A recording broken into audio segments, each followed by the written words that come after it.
All right, everybody, super excited for today. I cannot even begin to tell you the level of speakers that are here with us right now. These are literally titans in the industry, and I don't say that lightly. These are individuals that I consider friends, people who I know and have some of them gotten to know a lot more than others. So very excited. Rick, if you can bring up WRE benefits at the bottom of the screen here so people can go in there and see exactly what is happening right now at WREbenefits.com with the Member Academy. Very excited about it. But let's bring our panelists on board right now. Really excited to have them here. They're going to be talking about how top agents boost sales and dominate the market with mortgage strategies. Now, I was actually able to, at a show previously out in Anaheim, my dear friend Nathan Pierce, he's president of Advanced Funding. If you could wave real fast so everybody can see, I feel like we're in that. What's that TV show where everybody looks left, right, and all that good stuff. And was able to speak in front of a group of real estate agents. And he spoke about mortgages. And to me, right, that's just old hat. All four of us on here right now, we get mortgages, we understand mortgages. But what was amazing to me is that as soon as people started hearing, hey, he's talking about these mortgage products, people went out and grabbed their other real estate agent friends and brought them in, and more came in, and more came in, and more came in. And so it was really apparent, not only there, but really as a whole, that understanding mortgages and the different products and how to become not just part of the industry, but let's dominate our industry and get those sales out. And so I'm going to quickly go through, and I've asked each of these panelists to give us a quick 2 minutes, but what I'll do is I'm going to start with Jeff, and then we'll go to Michael Penny, and then Nathan Pierce. And if in that same order, if you guys wouldn't mind introducing yourself, but real fast, Jeff Reeves, he's president and CTO of Box Home Loans. Very grateful that you could join us here today and be a part of it. And after him, we have Michael Penny. He's a chief growth officer with Barrett Financial Group. So grateful. I call him Penny, but professionally it's Michael Penny, right? And then after him, last but not least, obviously, Nathan S. Pierce. He is the president of Advanced Funding, but also when I had the ability to serve at the National Association of Mortgage Brokers, he was also a member of the board with me at that time. And so thank you to all three of you for being here. And Jeff, if you wouldn't mind, we'll start with you, and then Michael, and then Nathan, just a quick introduction of each of you. Great. Nice to meet you all. So I'm excited to be here today. I am Jeff Reeves. I founded a Box Home Loans mortgage company based in Utah. We actually are in 49 states. We started here in 2006. And interestingly, most of our business now is outside of the state. We're in everywhere but New York. I'm a loan officer by heart. It's where I grew up. My least favorite course in college, however, was finance. And for some reason, I got into mortgage finance for a living. I got my first mortgage back in 1996, and I hated it so bad that I told myself, I will never get into that industry. And 3 months later, I found myself in the industry. So my journey has been a lot of fun. I love what we do here in industry. At this point, I'm kind of a one-trick pony. And we have grown our concept to really cater to people who fit inside a certain box. That box has grown over time, very tech heavy, and have cultivated organically relationships with agents across the country over the years as we try to find our perfect client. All right. Hey, this is Michael Penny. I'm with Barrett Financial. I'm the chief growth officer here. So focusing more on the technology and growth of Barrett Financial. It's initially established in 2002 and it's grown to the number 2 mortgage brokerage in the United States. It's actually grown 4 times over the course of 12 months. So we're steadily competing towards the number 1 brokerage in the United States. I think a lot of it has to do with just everyone is available to learn, grow, and from one another. And I have nothing to hide. And a lot of my colleagues have nothing to hide. We just want to be able to support everyone. My initial background started in financial technology and real estate technology back in early 2000, around 2005, when no one really wanted to do anything with the internet. So that was a challenge, but understanding where things are, how things are growing, and adopting technology through communication more on an omni-channel approach through internet, phone, text, email, those types of things. That journey of technology through fintech and real estate technologies grown into artificial intelligence and communications, allowing me to see every different type of lead source, how they work, and how people have evolved into how they want to communicate, which has been absolutely a blessing and an opportunity to be where the buyers and the sellers want to be in regards to communication, and kind of nurture those opportunities along the way. So I'm really happy to be here, and thank you so much. Hello, it's good to be here. I'm Nathan Pierce with Advanced Funding. I joined the industry, well, it goes back quite a few years. I guess I'm the old guy here. Back in 1993, started Advanced Funding in 1994. So we are a traditional mortgage brokerage. Somebody told me just recently that they believe that we were the oldest brokerage, true brokerage in the state of Utah. So one of the many things that we always want to focus on is obviously the consumer and that, but it's growing, it's bringing home ownership to the public.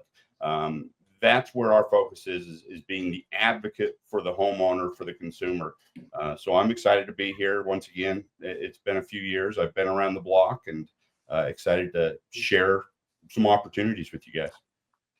I just hope everybody here is as excited as I am by just hearing these three individuals and who they are, what they represent, and really what their companies are. Because at the end of the day, it's critical for real estate professionals to have that deep underlying understanding of what the process is. So today we're going to be talking and focusing on market trends and myths, company positioning, and agent customer tools. All three of them here today are going to have a different spin, a different take, and we really want this to be an interactive between the three of them. So you're going to have a few of them. I love how Jeff behind there, he has the dartboard. That shows you just how interactive it's going to be. If that's his own office, imagine what it's going to be on the panel today.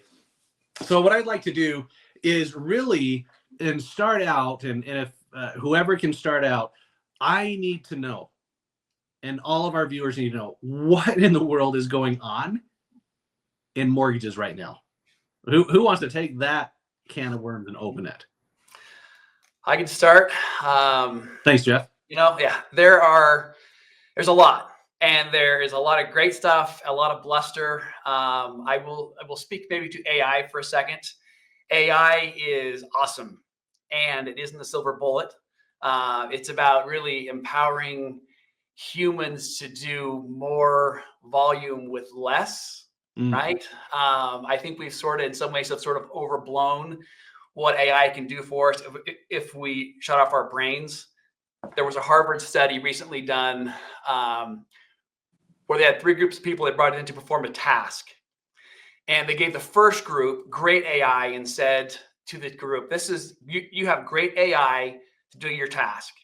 The second group, they gave really shoddy AI to that was really good sometimes and really bad other times. And they told them that. They said it's going to be awesome and it's going to suck. So be careful. And the third group, they gave no AI to. Guess which group performed the best? Group number 2. So the group that had awesome AI shut their brains off, and they didn't perform as well. The third group didn't have the benefit of great tech, and so they couldn't do as much. Group 2 understood that they had to kind of sanity check what they were given, and they could leverage, in so many cool ways, great AI, but they had to engage with it and really to use it correctly, they had to combine it with existing systems and existing tech. Otherwise, it was just more money and more fluff and not a lot of help. So again, there's a lot of talk about that in our industry.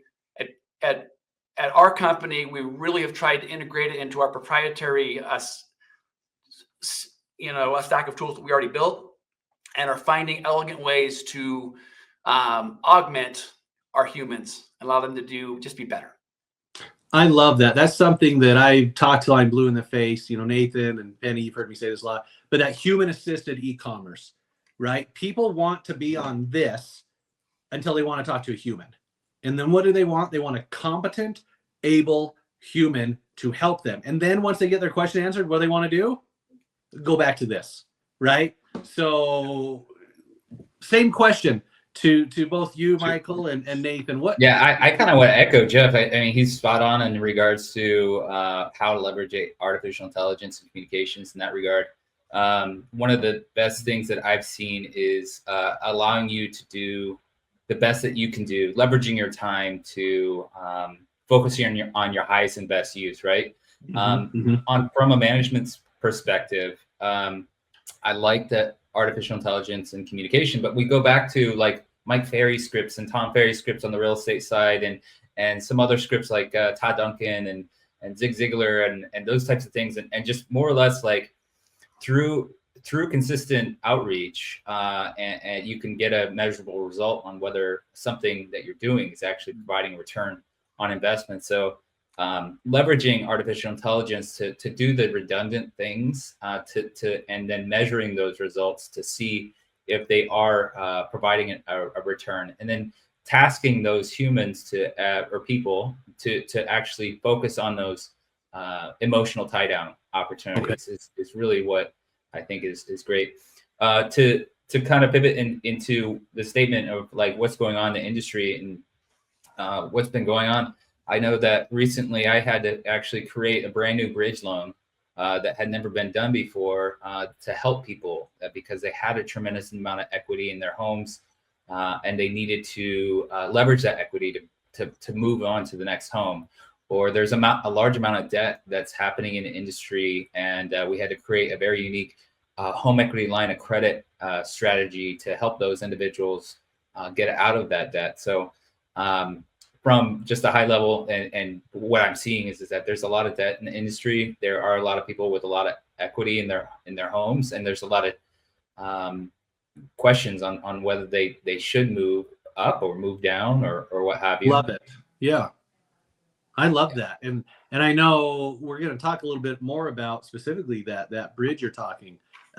Nathan, want to make sure that, you know, what's happening right in mortgage right now. You know what? I'll bring it up. People are scared to death. You know, if you've been paying attention to the markets at all in the past week, there's turmoil.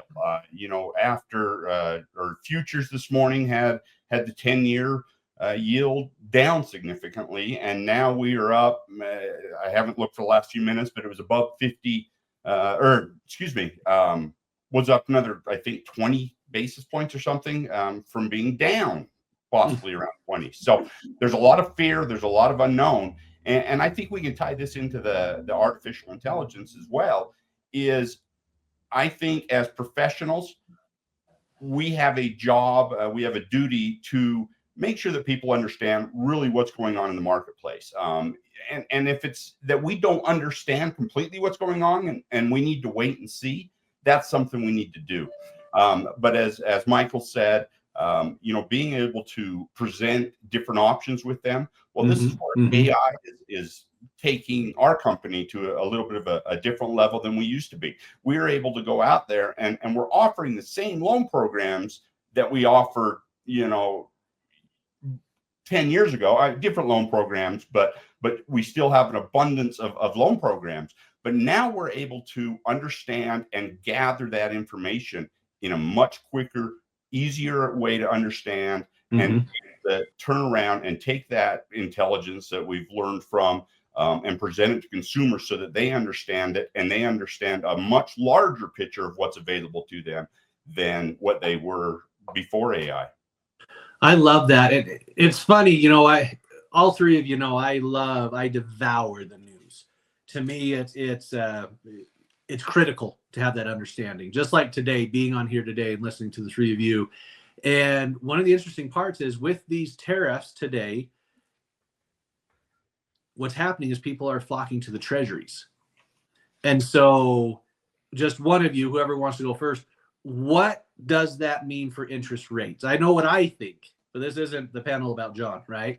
So with these tariffs happening, do you think, one, investors are going to flock to the treasuries, which seems to be happening right now, and what will that do to interest rates?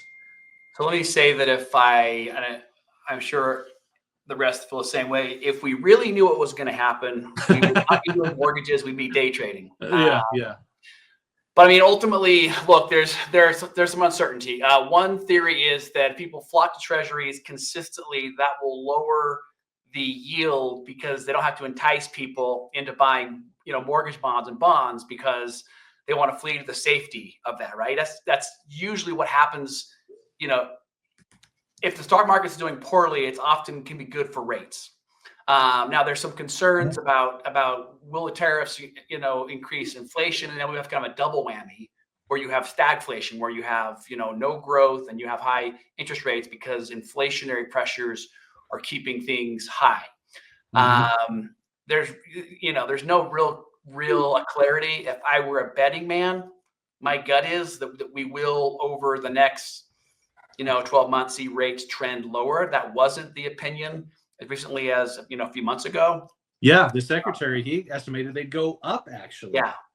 And so if there's a recession, if somehow we can keep inflation in check with the tariffs, that's the golden question. None of us really knows, but watch that treasury, and if people keep buying it, it means that they don't have to incent people to buy it because they're afraid of stocks. They'll flee to safety of bonds. That helps mortgage rates and of course helps the housing market. Well, and I love that. I love a friend of all of ours that we've all known, David Luna, shout out to Dave. He's retired. He used to say, well, my crystal ball's broken, so I can't answer that, right? The famous statement he always said. So, all right, next up, all three of you have alluded to some items, okay? And this one, we're going to start with Michael Penny, then we'll go Nathan, and then Jeff is how I'd like to do it. So starting with this, how can, from a mortgage perspective, how can real estate agents empower their clients? Give us your top item that you think a real estate agent can do to empower their clients. So let's start with Michael Penny, then we'll go Nathan and end with Jeff on that one. Sure. So, I mean, it all really depends on location. So we're in a difficult market because in some areas, property buyers, based on the inventory, are still lined up around the block. In other markets, it's much stronger of a buyer's market where they can leverage different levers to kind of benefit the buyer, either with closing costs or seller rate buy downs or what have you. We've had many sellers. I deal with a lot of in-house real estate teams that are trying to get some of their properties sold in certain markets. Okay. In others, they're not really having that issue. So going to market with that seller and say, hey, instead of maybe reducing the price, how about we market it with a 2% buy down for the first year or what have you. Okay. So we can actually go to market at a lower interest rate than any other property on the market.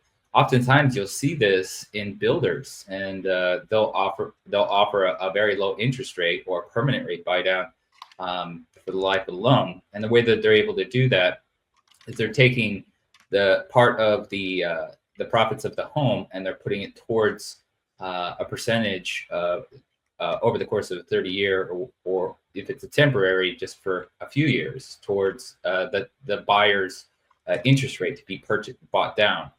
So we're seeing that happen quite a bit. In addition, people are usually have conditions on moving. When a seller is looking at 5 different offers and they're wanting to see which one they're going to move with, they're reluctant to take a conditional offer that is on the condition of the previous property of the buyer selling their existing home. So we've actually created something unique, which will allow us to offer a guaranteed backup offer where the buyer can go in without that condition, and we're able to make that work at a flat fee. Or if they need to leverage equity of their existing home, we could do that at a very minimal cost of the money borrowed versus the total amount of the property, which is often known in like a home light or a regular buy down. home equity line of credits are happening quite a bit to reduce debts and those types of things. I love that. And I love how you mentioned how different regions, everybody on here, you go through and you look at that, Realtor.com did a recent article that pulled historical data from Freddie Mac, the average home price return since 1975. Now, the three of you, if everyone listened to the news, it was always a bad time to buy, right? Have you all seen that on social media where, oh, now's the wrong time to buy, and then it goes up. Now's the wrong time to buy, and it goes up. So, I mean, when you look at it, so the highest average 5-year returns, 5-year, mind you, Massachusetts plus 36%, Rhode Island plus 34%, California, Michael Penny, California as a whole plus 34%. But wait, during COVID was the mass exodus from California. Home prices plummeted in California, right? I hear brakes screeching as people make that statement, because just in the last 5 years, last I know, my math may be fuzzy because of COVID, but that includes those COVID years. California up 34%. On the low end, Oklahoma 14%. So was it a bad time to buy in Oklahoma because it was only 14%? And you should have bought in California? I mean, really, is it ever a bad time if you're long-term looking to buy real estate? Is it a bad investment? I mean, none of you are financial advisors, I believe. But is real estate still valid? I think everybody needs to understand where they fit into it. I believe home ownership is really just about for everybody. There's different types of home ownership or investment property ownership. However you want to look at owning real estate, you need to find where you fit into it. And if you want a home that's your own and you're not looking at investment opportunities, it's always a good time to buy real estate. Now, if you're on that investment side, you need to be more strategic. Now, one of the things that I do worry about is, over the past several years, we've seen people that jumped into the investment side because it was convenient. It was easy. I think people need to look at the overall picture. If, is that what they want to do long term? And if it is, I think there's some great opportunities out there, and, they go for it. But if it's not what they want to do, they need to know what lane they need to fit into, if that makes sense. I love that. I think we can also just safely tell borrowers with integrity that it's really hard to lose money in real estate over the long haul. I like I that. sold a property in 2018. It was a very unique property here in Utah that I thought, we're at the top of the market. I'm going to sell it now because I'll never have a better chance, right? And I got and we did well. But if I had held on for 7 more years, it might have been worth double, right, what I sold it for. And so I also made some really dumb investments as a young man in the mortgage business, where I took on risks that I really couldn't afford to take on, where I couldn't afford the worst case scenario. And luckily I was able to get out of some bad situations. But the problem is when you're too leveraged, because you have to service that debt, as long as you never have to sell, you rarely lose money in real estate. It's when you have to sell because you're up to your eyeballs, and so we try hard here to just also advise people and say, no, are you sure this is the right thing for you? Yeah, I want to make a mortgage commission. And that's what we do. But at the same time, we also want to help people understand, do you understand what you're getting into? If you have the capacity to hold this asset through thick and thin, you're probably not going to lose money ever in real estate. It's when you're forced to sell is when you might get screwed.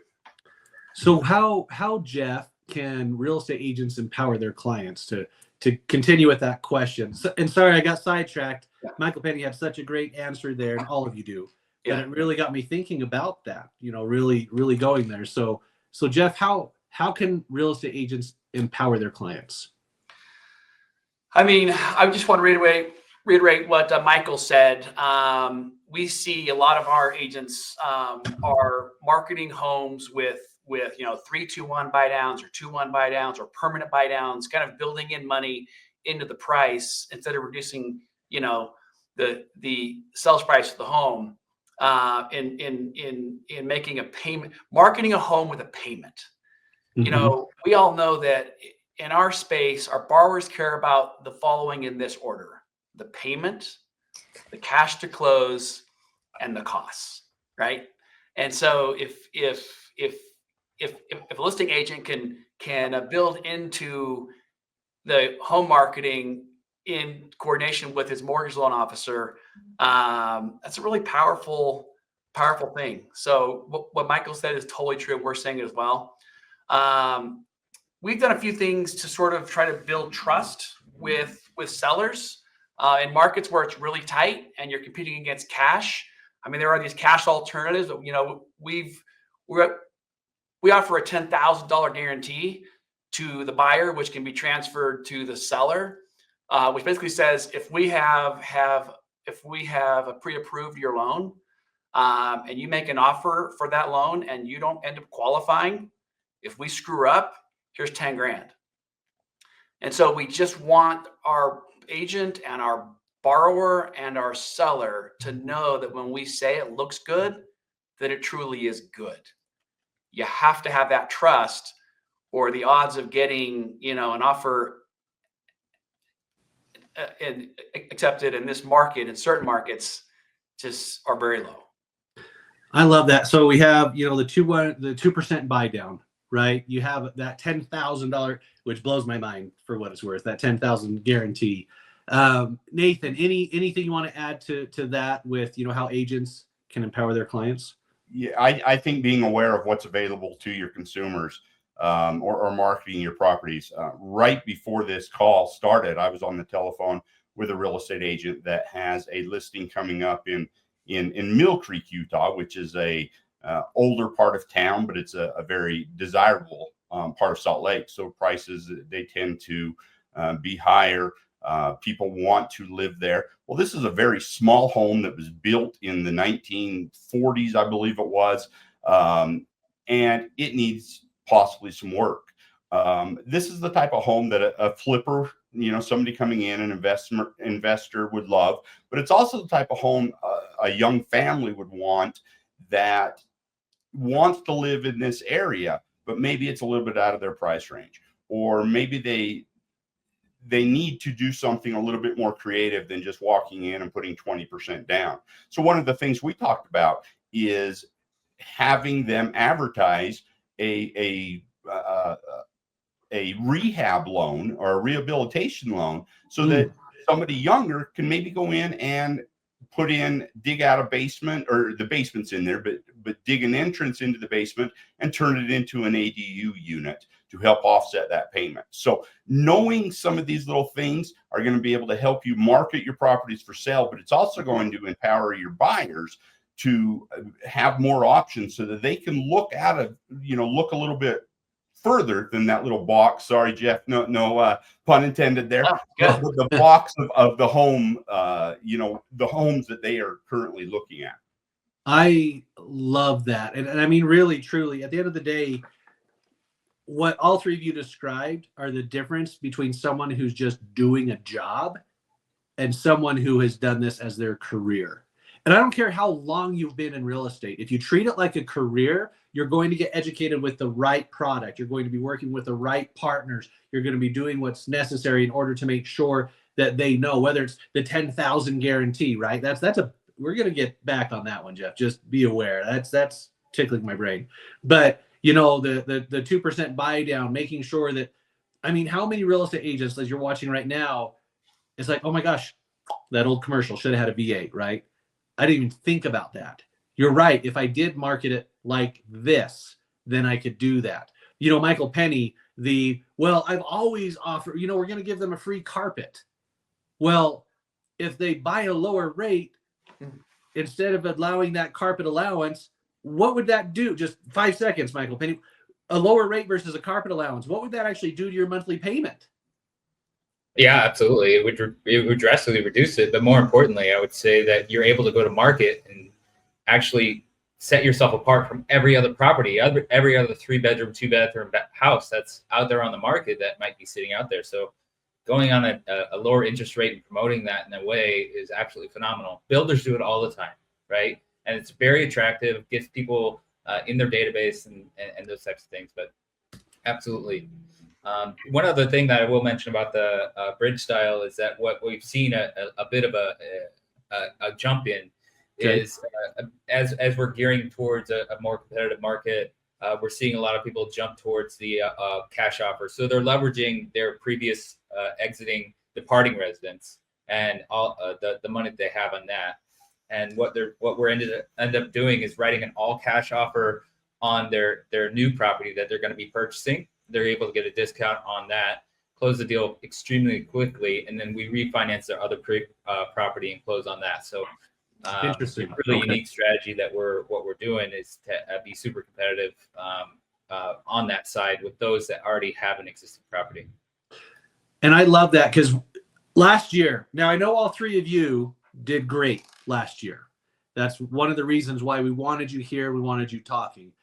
But real estate agents, I'm going to read off some quick stats that all three of you are aware of, but I don't know if the viewers are aware of. In 2024, 74% of real estate agents sold 0 homes. Let that sink in. 74% of real estate agents sold 0 homes in 2024. Now, 2% of agents sold between 11 and 20 homes. 0.14 of agents sold 45 or more homes. So I'm going to ask the three of you, we're going to start with Nathan on this one, go to Jeff, and then Michael.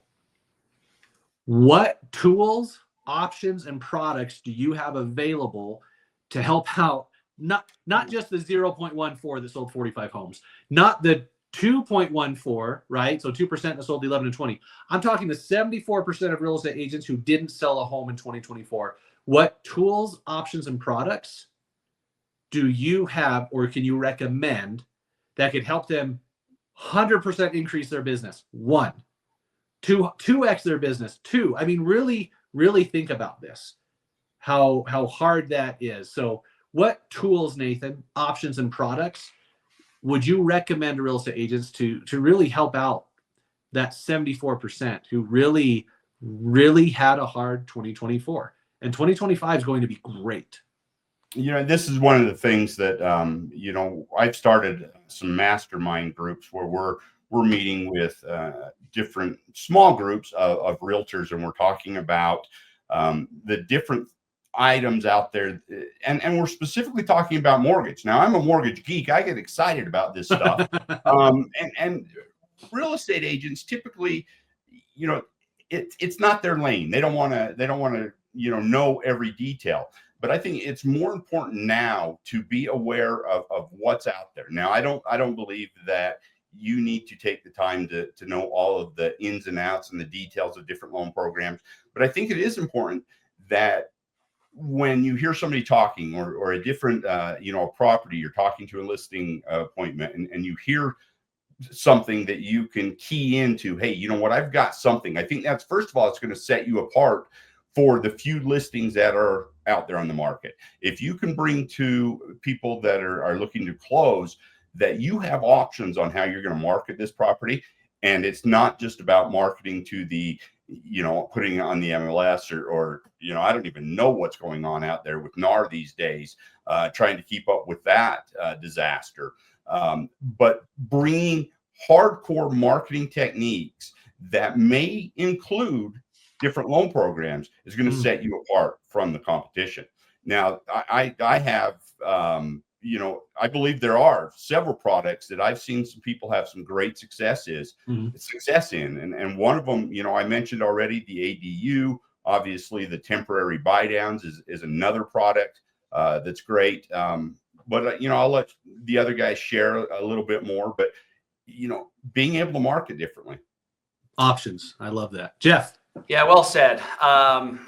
Critical to be able to have something that's relevant to talk about. At the end of the day, this is a commodity that we're selling, and all of us on the screen here sell the same thing. And so there are few things that are truly unique. So I have 2 thoughts. One is, yes, have something compelling to talk about.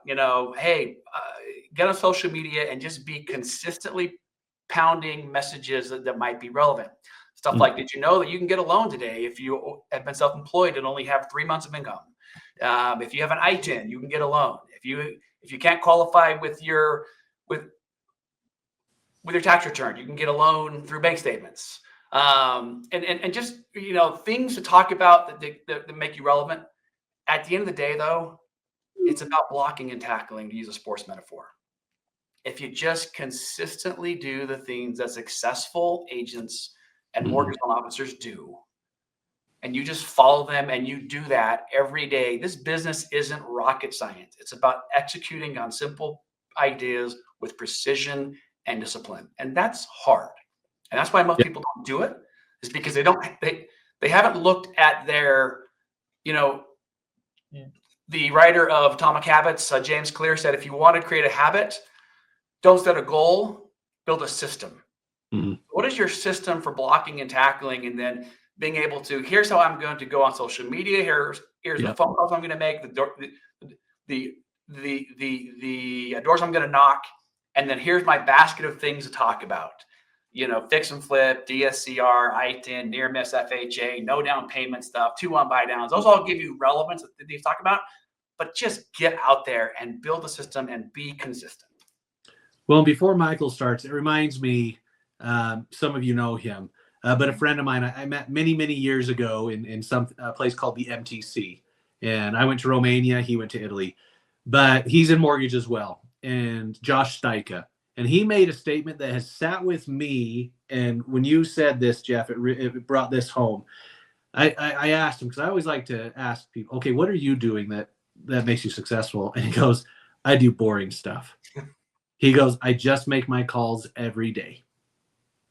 And I know if I make enough calls, I'm going to get closings. And it's really stood out to me. He goes, I'm boring. I don't do, and I'm paraphrasing, right? But that's the gist of what he was saying, is he doesn't do anything exciting or crazy or big. He just does his work, and he's consistently successful. So I appreciate you, Jeff, bringing that up as well. Michael, excited to hear, what tools, options, products available, to help and make things happen. I mean, I can start back at the beginning when I said through consistent scripting, or what have you have a tangible, measurable variable that whether it's creating a return on investment. And to your point, what you just mentioned, I just make phone calls.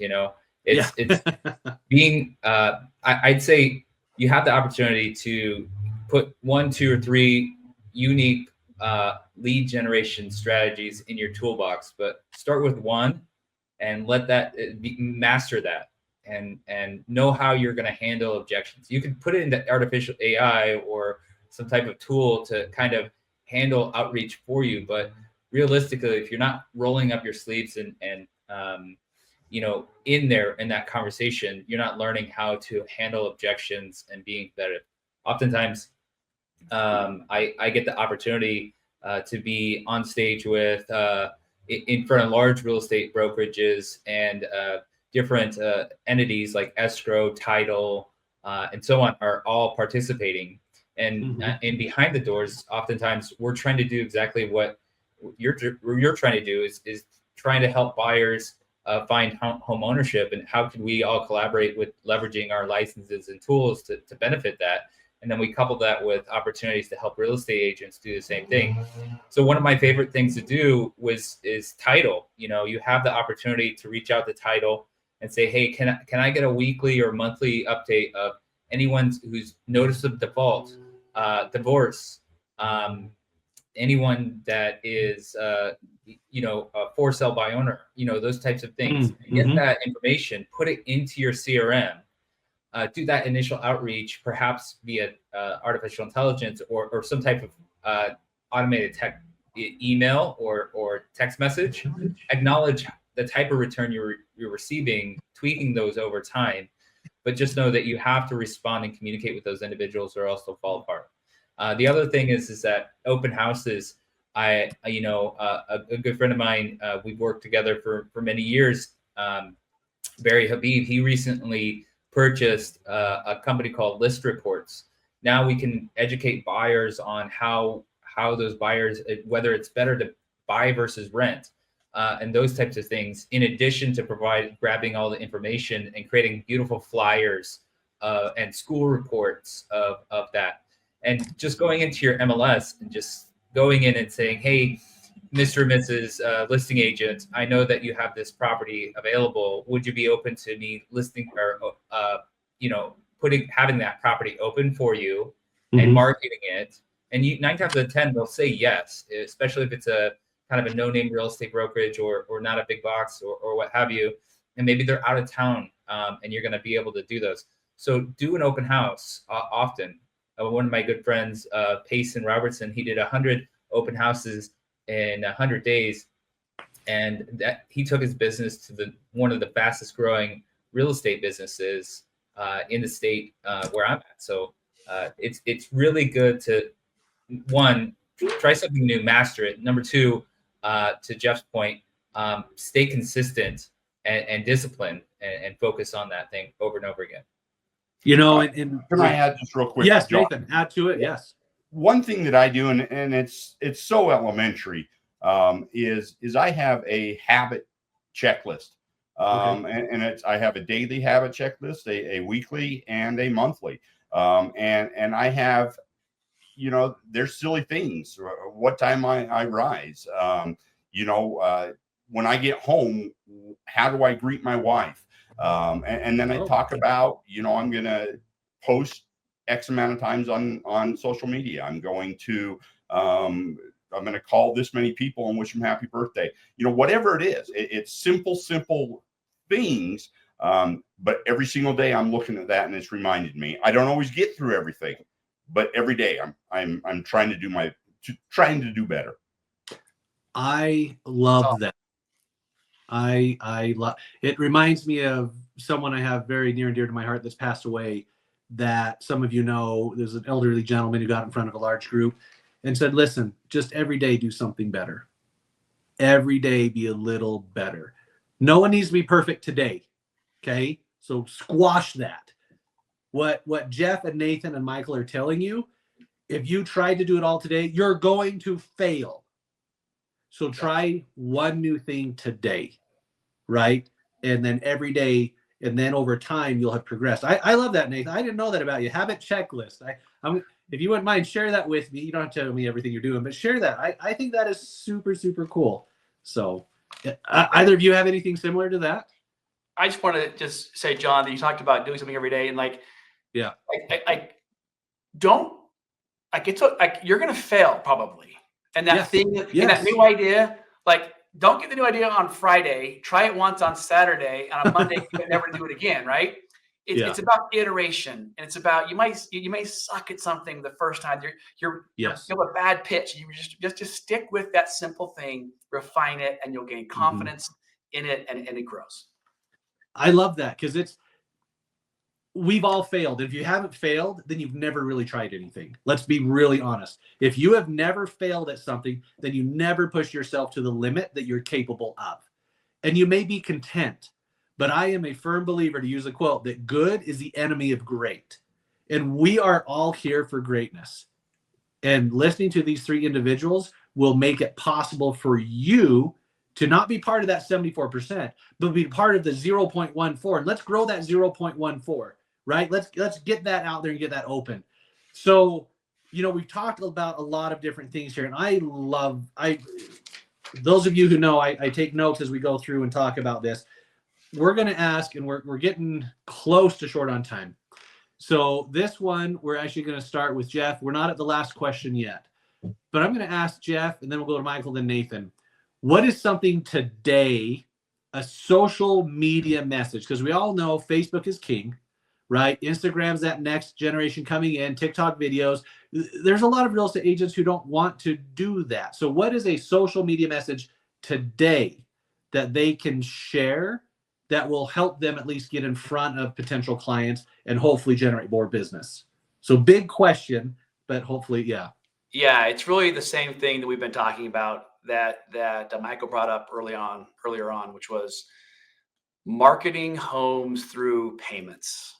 It's simple, but we're seeing a lot of success with our agents who are doing that. It gives them a reason to talk. And there's a company in Salt Lake who is on the radio quite a bit, realty company. I won't name who they are, but they're doing a really good job of just that. They're talking about, hey, if you list your home through us, we can offer a 2% rate on your house. And of course, we're offering a 3-2-1 buy down on an FHA loan probably, but it's a really compelling, succinct statement. And so again, I would just take that idea and I would run that through social media over and over and over again. I love that. And I think that's great. And I do agree. Penny, and he knows, use Penny to make millions, right? That's something I've said repeatedly. So his statement of marketing that payment versus the interest rate, it's gold. It is gold. And I love that. So Michael, to you, what social media message to generate leads? What could they do? I mean, Jeff did, yeah, exactly. So basically, if you're going to be posting something, people want something real, tangible. They want you to have your phone right in front of your face, and not necessarily reading off the script, but more or less letting them know what the process is, and saying, hey, I got this really interesting question about a first-time home buyer. What are my options? And talk about, did you know that you can actually afford a little bit more if you buy a duplex and a triplex for a fourplex? And as a first-time home buyer, you could build wealth through real estate faster by buying a multifamily home than a single-family home, and so on. So just being real and authentic, having conversations with escrow and title. Maybe bringing on somebody who might be an expert with you and have them talk about it, but you being present and being that leader, thought leader in that journey, and also focusing on your niches, riches are on the niches, and giving updates on what the property values are and staying consistent with that. One of the things that I've seen, especially with those that are using my marketing channels, I'm sending them daily marketable updated tools, allowing realtors to focus and hone in on their specific geo market and update the buyers and sellers on what's happened in the market, buying, selling, and so on, just staying consistent. So usually what you want to do is 80% of the time come in with value, 20%, and always come in with some type of tie down and give them an option to DM you or reach out to you individually. But always come in with value, and then 20% of the time just come in with ask for the sale. I love that. And I'm so excited, by the way. I know and we appreciate. So Lady Jen Duplessis, she is here right now. And for those of you who don't know, and I'm going to embarrass you, okay? So so she is actually part of the Royal Order of Constantine the Great in St. Helen, which is so cool. But more importantly, like this big, huge thing, but more importantly, she's actually part of the 2024 Impact Mentor of the Year through the IAOTP, as well as 2023 Network of Outstanding Women Mentor of the Year. And so we're going to go to Nathan next, but then we'll go to you, Lady Jen, if you wouldn't mind. We're talking about what social message, and it's perfect that you're able to answer this question. So Nathan, what social message can agents use today to generate those leads, in your opinion? And it might be the same as what Michael and Jeff said. You know what? Michael and Jeff, they covered great ideas and messages. And I think if you just look around, you can find a lot of different messages. But I want to share maybe a strategy. Years ago, I was taught that, we've talked about consistency. Take 15 minutes a day for social media, 5 minutes to socialize, to like people's posts, to respond to people's posts. Take 5 minutes to create a post. Now that's going to be a combination of business posts as well as throwing in some, personal information. And then you take 5 minutes to grow your network, reach out and, look for additional friends, look for, whatever platform you're on, look at growing that platform. 15 minutes a day, and you'll see after some time, you'll start to see some movement going on with your social media, but it's got to be done every single day. I love that. Now, Lady Jen, for those of you who look her up on social media, she has her website. But on there, it says that you believe we have acres of diamonds right under our feet. So Yeah. how can they take a social message today, those acres of diamonds you talk about for real estate agents, and generate leads? Yeah, thank you. And by the way, I must apologize for being late. I'm in another time zone and I had all my numbers wrong. So I apologize for that. Oh, don't you I worry was about so looking forward to this today and chatting with everybody. Yeah, you know what I mean by acres of diamonds is that a lot of times what we do is we have a tendency to have binoculars on, right? We Mhm. need leads. We need leads. And I see this a lot with real estate agents, who would say, if you know of anybody who is thinking about selling or buying a home, I would like to apply for the job. And that is a blending in tactic, right? With so much of so many real estate agents and being a commodity, we already, and it's fine. I get that. We need to be looking for new opportunities, but we have acres of diamonds right under our feet in our database, which I call a community. And so this is some word challenges for you, right? A database, I don't call it a database, I call it a community because my heart thinks differently. When I talk about my community, it means that I want to nurture and not neglect them.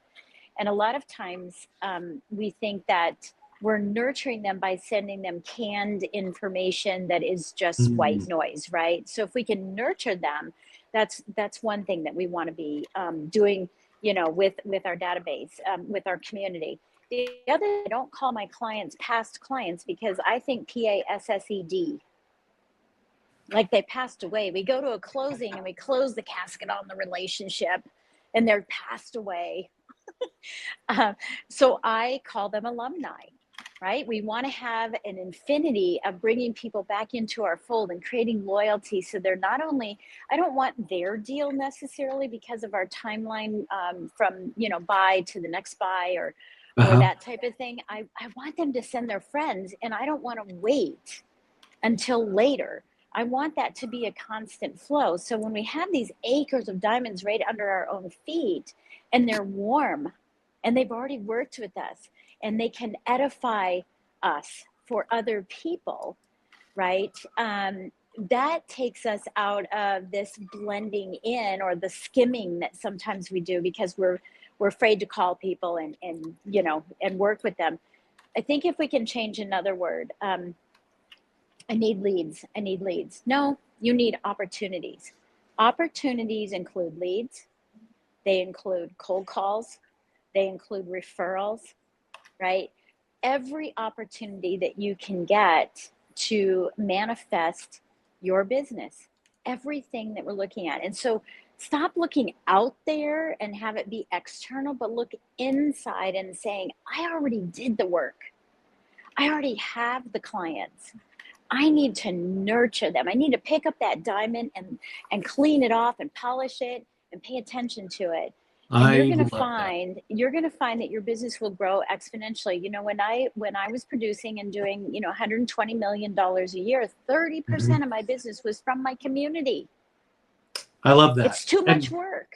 And take these opportunities. Go to social media. Does anybody have an opportunity? I mean, really think about how much people, if you say, hey, they're asking for an opportunity. They're not asking for a lead. They're asking for an opportunity. Does anybody have an opportunity for me to help someone else? It changes the way it's socially received as well. I love that. And now we're going to have to move forward. And Jen, we're going to start with you on this one. We have about 5 minutes left. Okay. And what I want to do, in fact, everybody comment Rick, because I think we're going to definitely want each one of these to come back on. Jen, we're going to give you time to come on and really talk about those. I think that'd be a great master class for that. But my last question is, in 1 minute, and here's a challenge for everybody, including myself. In 1 minute, what is one thing that you think could change the industry for the better today? Do you have a product that you offer? Do you have a statement that you'd like to leave them with? But in 1 minute, what is that ending point that you think could help them today be better? Educate. And I'm talking about educating your clients, educating your prospects, educating your partners, and more importantly, educating yourself. I'm so amazed at how many people in both the mortgage and real estate space, and I apologize, is going to go a little negative on this, but lack the understanding of what's the Fed funds rate. No, not what is it, but what is it? Right? Does that make sense? Yeah, absolutely. Knowledge about the markets, knowledge about trends, knowledge about things that are peripheral to you. You got to get out of your silo and learn everything around you. So don't avoid each other, pull each other in and collaborate and say, teach me so I can be better at my job and serving my clients because I have this peripheral knowledge. You're not supposed to be a mortgage loan officer. You're not supposed to be a realtor, but we need to have this complete knowledge to elevate yourself to be an elite expert who's distinguished, who's credible, who has character, who has integrity. That's where it's at today. Get out of the mundane and get yourself to an elevated level. I love that. Thank you. Nathan. You know what? I'd like to echo it. I would say the number one thing as well is education. Make sure you're educating everybody. But I also think it's important that we take a look and we remember why we wanted to do this business. At least for me, it was because I had a personal desire for home ownership, and I believe that it is part of, I hate saying the cliche, but part of the American dream. And over the past few years, it has become very negative to even talk about home ownership. If you follow a lot of the different groups on X and in Facebook, there is a group of people out there that are down on home ownership, and they're trying to turn us into a renting society. Well, I think that we need to remember that one of the first thing I am as a loan officer is I'm a home ownership advocate. Being a loan officer comes down the road a little bit. My job and my desire, if I have that desire to spread the word about home ownership, I'm going to seek success in other areas, and that includes my commissions. I love that. Michael Penny, anything, big that's like, hey, this will help them do more business? Any final, and once again, I hate that because I can't even live by it. 1 minute. Yeah. No, systems and processes realistically, and you have the ability now through video to document some of these processes that have been mentioned, and just talking about the process of a real estate transaction, what's being looked at on the mortgage side, and what have you, bringing in those experts to talk about next steps, and then being able to take that and creating a journey of engagement to those individuals where those buyers are at in that process. Furthermore, creating raving fans through those that are following you, and then also past clients, and thinking of ways to do that. One of my favorite closing gifts is probably like the Bark Box, because it goes out once a quarter versus one time, and it allows you to stay in front of them every step of that transaction. Additionally, looking at like Home IQ or Fellow, some of these strategies to let people know what type of equity they have in their home, just coming with value, really, just coming with value, thinking ways to be able to touch them more and more, and leveraging your tools and resources and managing your contact management system efficiently. I love that. Thank you, Michael. Jeff, you have the end here. You're Thank you. The book end. All right. I would just say, this is kind of my personality, but lean in to a specific thing that you can be great at, and don't try to be all things to all people. Don't try to market everybody. Our model has always been that we landed those in a certain box. And that box is pretty big. It's all FHA, conventional USDA, VA loans, but FICO of 680, somebody who's employed. But we just know the I can keep costs down if I keep some uniformity to my process. And so we're offering that a $10,000 guarantee for anybody that fits in that box and that we pre-approved. We kind of lean into not doing all things for all people.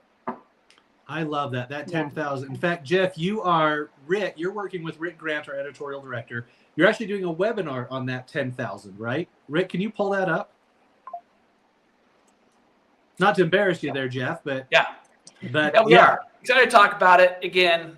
It's just, we learned that you have to put your money where your mouth is, and you have to build trust. And for us, as a company located in Utah doing business in 49 states, it's a little harder for us to build trust. We're not necessarily in the particular market. And so that's been a strategy for us that's worked really well, is to say, Yes. we're so confident that we can take care of your client in Tennessee, even though we're in Salt Lake, that we're going to put our money where our mouth is. If we screw up, we're paying the bill. I love it. As you can see, the thank yous are pouring in underneath there. I know, Michael Penny, on the 24th, you're doing one on your bridge loan, right? You're doing a webinar for that and talking about that, and we'll have more information for that. I do want to also thank very much. So Jeff, Michael, Nathan, and Lady Jen, thank you so very much for taking time out of your busy day to be here. Thank you for being a part of this. I would like Rick to bring up, because part of why we're able to do this is because of WRE benefits. So if you can keep the videos on the side, or yeah, however there. So this is the member benefits. If you can scroll down a little bit down there and show them the Member Academy just went live. So if you scroll back up a little bit more there, Rick, it'll be the first tile. So this is how you train, grow, and dominate. There's over 1,000 videos and 500 expert-led courses covering everything from mastering your money and sharpening your leadership to building better habits. So like Nathan talked about. But today, this masterclass from Jeff talking about AI, Michael, right, highest and best use. Nathan, you talked about people are scared. 74% didn't close a home last year as a real estate agent. It's not just the clients who are scared, but flipping the script, as Michael said, and talking about how it's about your payment, not the interest rate. If we talked about interest rates, people would be more scared. And then I love at the very, very end, Lady Jen, educate your clients, educate your prospects, educate your partners, and I would say most importantly, educate yourselves. Because that Member Academy there at WRE Benefits helps you to educate yourself. So on behalf of myself as John and everybody who attended today, thank you so much. Yes, this video will be available to you, and it will go out, and you'll be able to use that. Yes, to the presenters, you'll also have access to the video, so you can chop it up into pieces and use it as you want for your marketing. Rick Grant, once again, fantastic job. On behalf of everybody, thank you for making the video run smooth, and we look forward to seeing everybody next time. Thanks, everybody. Thanks, everybody.